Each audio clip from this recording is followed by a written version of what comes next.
We are not racist whatsoever. Far right racist. People are sick of it. And you are from a far right organisation. I know I'm not racist. My kids know I'm not racist. That's all that matters to me. We don't know who they are. We don't know what their intentions are. But the people who do call us racist, they tend to be comfortably middle class people. So you think Northern Ireland can handle more and more foreigners? Absolutely. More and more. Absolutely. Legal immigration, 100%. Illegal, we're all paying for it. We've all heard stories about young girls being approached in the streets. Whenever white men attack young girls or husbands attack women, their wives, why is that not protested? So you Canadians wouldn't understand this because you were never refugees from anywhere. Lincoln J reporting for Rebel News in Bangor, Northern Ireland, which is a town just outside of Belfast. Behind me is a group of concerned citizens who have been gathering for 2.5 years in protest of this hotel, which has been converted into housing for migrants. Tonight, however, people are also gathering in solidarity with a teenage girl who was allegedly sexually assaulted by 2 Roma migrants in the nearby town of Ballymena. The alleged sexual assault sparked a peaceful protest that quickly escalated into riots across the region, with police and citizens clashing in the streets. At the root of this anger is growing frustration over both illegal and legal migration into Northern Ireland. In Ballymena, members of the Roma community have reportedly been involved in various crimes, including operating brothels, engaging in human trafficking, and prostitution. It appears that the alleged sexual assault committed by individuals from that community was the tipping point that triggered widespread outrage. If you want to check out all of our reports from Northern Ireland, you can head on over to our website, migrantreports.com, and through that same website, if you appreciate the honest, independent journalism we're providing, you can consider making a donation to help support our economy class travel. That's migrantreports.com. Let's head on into the crowd, speak with some of the locals here, and gather their thoughts. What brings you guys out here today? We're just here because it's not that we're racist. We're a peaceful demonstration. We're just concerned for our daughters, granddaughters, and nieces and nephews. Well, I'm personally here because tensions in Northern Ireland have risen exponentially in the past couple of weeks because of the situation in Ballymena. Essentially, the atrocities that's happened here have brought the situation here extremely into light. People are here today because they've been putting illegal and irregular immigrants into this hotel behind me. But the people aren't here just because of this hotel. This hotel represents every hotel in Northern Ireland where they're housing these undocumented men. What's happened in the UK in the last 4 or 5 years is hotels have been taken over wholesale by government bodies that have literally crammed them full of illegal migrants. They call them irregular migrants, they call them asylum seekers, but basically the people that came into the country completely illegally. Bangor's gone downhill. There's so many immigrants here. There's so many children getting molested.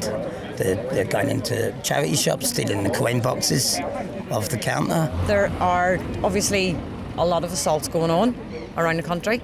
They're getting put into housing, hotels, housing.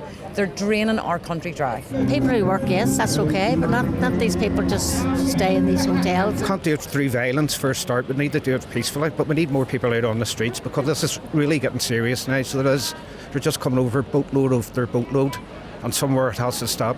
Basically, there's no restrictions right now on how many people cross the English Channel and immediately have to be housed. There's no restrictions. It's over 1,000 a month. How long can that continue? You're not a part of the demonstration. You're just having a pint at the bar here, at the pub here. Yes, 100%. And you agree with the demonstrators? Yes, I agree with them because they've been peaceful, number one. Also, what they're protesting against is illegal immigration. I heard you think we're far right. Yeah? I'm just going to hear. Let me ask you guys a quick question, okay? Pardon? Oh, I saw you earlier too. I don't think you agreed with the demonstrators. What do you No, think? we did not agree. Neither do we. did not agree with the demonstrators. Well, no, they should be in Stormont. They shouldn't be here. They should be at the heart of government. Hold on. Have you agreed to be recorded? No. Well, you're. Why is he recording it? Why is he recording it? Oh, he didn't ask me. Well, I came with a microphone. You didn't Yeah. ask. You didn't ask. Could you be May I? Yes. Do you mind if I talk to you? No. No. Thank you. But you'd be polite. You're Canadian, are you? Yeah. Well, I love Canadian. This Why are is you all. here? Because what's kicked off in Ballymena. Right? Oh, f***'s sake. Did anything Do kick you off consent? when- Do you consent? Yeah. To what? But why, be whenever white men attack young girls or husbands attack women, their wives. Why is that not protested? These are just concerned parents, mothers, fathers, grannies and granddads who are coming out to show the government that they're not happy and they're coming out in a peaceful way because we don't know what else to do right now. There's a whole culture difference here. These men come over and they think they can just do to women whatever they want, and that's basically the truth of the matter, and it has to stop somewhere. My 12-year-old granddaughter was raped by one of those scumbags. Sooner or later, if something's not done, something like Ballymena is going to happen in Bangor, or God forbid someone will lose their lives. So I think people are starting to wake up and take a stand. A lot of people in Bangor, we've all heard stories about young girls being approached in the streets by people who are evidently not indigenous to these islands. Basically, the people that came into the country completely illegally. We don't know who they are. We don't know what their intentions are. People are scared. We're seeing what's going on in England. We see what's going on in Ireland. And we've got no borders, really, you know what I mean? It's just too much already. There's people here that need looked after. There's veterans here that need looked after. There's people here who need housing. And we're not getting it because of people that have come into the country illegally, unvetted. It was racist thuggery, pure and simply. Why do you think that the police just call it racist thuggery? Politicians condemn it. They don't actually come down and speak to the people. Personally, I think this has been on the agenda for many, many years. This has all been planned out. The politicians should speak to people down here and we let them know how we all feel. We are not racist whatsoever. I mean, there's good doctors up in the Royal, they're from India and Pakistani, not a problem. We're not racist. These boys are coming over here, they're being handed everything as soon as they come off these boats, and then they're being well looked after. My daughter needs to move house and she can't get a house. But the people who do call us racist, they tend to be comfortably middle class people who live in areas that aren't affected. Why would they argue when they're all legal and they're going? How do you know that? How do you know? How do you know? I'm not saying I know. How do they know? I'm saying what they tell me. I know, but what they tell you, is that true? I don't know. I'm trying to find out the truth. How do you know? How do you know that? Because I know they're not.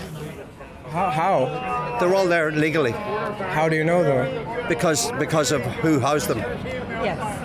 Yeah, because of who housed them. They wouldn't be there if they weren't housed And really, legally. at the end of the day, if there are issues, you take it to the government. You don't stand and intimidate people It's in a disgraceful. hotel. It's disgusting. It's actually disgraceful that people are It's even disgusting recording for it. Bangor, for our city, Yeah. that these people are doing. It's an embarrassment. And it's a small amount of people and if you look are at the from numbers. a far right organisation, Canadian owned, which is the only reason you're here. Do I look far right? I don't know. Yeah, you are. And there are no normal media here, people here. Far right racist. People are sick of it, you know what I mean? People are fed up of it, they don't care anymore. Some of the local politicians are actually on board, so we're not in a situation where the politicians aren't engaged with us. So we've got a lot of politicians that support what we're doing. But again, they're very worried about talking about it publicly, because as soon as you mention that you're standing outside a migrant hotel, guess what word they use? Racist. If you aren't being called racist at this stage, you're probably doing something wrong, to put it that way, considering the way the state, the police, everything is racist. It's the easiest thing to say, isn't it? Oh, you're a racist, you're a racist. That doesn't mean anything anymore. It really doesn't. You know, I know I'm not racist, my kids know I'm not racist, that's all that matters to me. They're doing nothing wrong, they're protesting in a peaceful way. It's an embarrassment to this city. Tell me why. Because Why? they're intimidating. Because we want people to be looked after when they're refugees and from their own country. So you Canadians wouldn't understand this because you were never refugees from anywhere. And taking a stand against criminality is now crime in the United Kingdom. So you think Northern Ireland can handle more and more foreigners? Absolutely. More and more. Absolutely. Absolutely. If they benefit society, and a lot of people that come here want to contribute. They're focusing on the people that are coming out and protesting and not focusing on why the people are coming out and protesting. That's worrying. That tells us everything we need to know, you know what I mean? Legal immigration, 100% agree with it, but illegal, we're all paying for it. In Ballymena, the Roma community there, opening brothels, prostitution, drug or human trafficking. Where's the truth of that? Show me the evidence. I can show you. The police service have released statements. We put it in our reports. The police service have. Oh my God! The police service wouldn't be talking to you, I can tell you. But it's reported public information. I'm sorry, but you are a joke, and what you're doing is a joke. Pull that up right now. A joke, yeah. You don't believe it? That's happening? I'm sorry. Does somebody pay you for doing this? Because I'm sorry if that's not related. That's not related. Come on, man. I'm trying to be nice to you. No, but you should. You should get another job. Coming off very hostile. You're sort of. That's terrible. That's terrible. The reality of Northern Ireland in the 21st century, the bad guys get put out of town, and the people that put them out of town, they end up the enemies of the people. Thanks for talking We're to just us. embarrassed with Canadians for doing what you're doing. Okay, thanks. We're an embarrassment to Canadians. You are, but to all the Canadians we know, I'm sorry if you're an embarrassment. But yeah, we know so many Canadians, and this is an embarrassment. I hope you Canadians, if you ever see this, you'll know that we think this is an embarrassment. My feelings are hurt. There's a bigger agenda going on, and they're being told to shut everybody down, call all these people far right and racist, and it's not working any longer. Thanks for watching the video. If you want to check out all of our reports from Northern Ireland, you can head on over to our website, migrantreports.com. And through that same website, if you appreciate the honest, independent journalism we're providing, you can consider making a donation to help support our economy class travel. That's migrantreports.com. Thanks.